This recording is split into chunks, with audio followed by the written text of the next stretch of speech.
একটা জঙ্গি ফ্যাসিস্ট অত্যন্ত স্বার্থপর এই ইউনূসের ক্ষমতার লোভ আর দেশ বিক্রি করার মুচলেখা দিয়ে আজকে আমার দেশটাকে ধ্বংস করে দিল। 2024 সালের 5ই আগস্ট পর্যন্ত এই বাংলাদেশ, যে বাংলাদেশের প্রবৃদ্ধি 6.7 ভাগে উন্নীত ছিল, যে বাংলাদেশে আমরা দারিদ্র্যের হার 18তে নামিয়ে এনেছিলাম, 18 ভাগে, ঘরে ঘরে বিদ্যুৎ পৌঁছে দিয়েছি, চিকিৎসা সেবা জনগণের দোরগোড়ায় নিয়ে গেছি। আওয়ামী লীগের আমলে কোনো মঙ্গা ছিল না, দুর্ভিক্ষ ছিল না, মানুষ না খেয়ে মারা যায়নি। কিন্তু মাত্র একটা বছর, এই এক বছরের মধ্যে দেশের অবস্থাটা কোথায় নিয়ে গেল। অবশেষে ভারতে দিল্লি থেকে প্রকাশ্যে এসে জাতির উদ্দেশ্যে ভাষণ দিতে গিয়ে আবেগ আপ্লুত হয়ে যা বললেন সাবেক প্রধানমন্ত্রী শেখ হাসিনা। 5 অগস্ট ছাত্র জনতার কঠিন আন্দোলনের মুখে দেশ ছেড়ে ভারতে পালিয়ে যাবার পর এরপরে দেশে থাকা নেতাকর্মীরা কঠিন এক মুহূর্ত পার করে।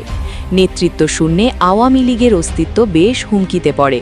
কিন্তু গেল ডিসেম্বর মাসে বেশ কয়েকটি সহিংসতার ঘটনায় আওয়ামী লীগের উপর সেই দায় চাপানোর পর আওয়ামী লীগের অস্তিত্ব তলানিতে পৌঁছায়। আজ একটানা 15 বছর শাসন করা দলটির অস্তিত্ব আজ হুমকির মুখে পড়েছে।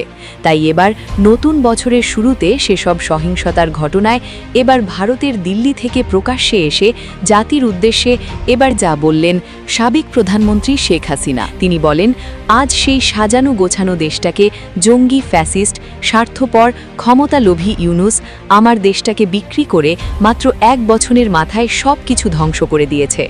একের পর এক পরিকল্পিত হত্যাকাণ্ড ঘটিয়ে আজ আমাদের উপর সেই দায় চাপিয়ে আমার নিরীহ নেতাকর্মীদের আজকে গুম খুন করে তাদের শেষ করে দেওয়া হচ্ছে।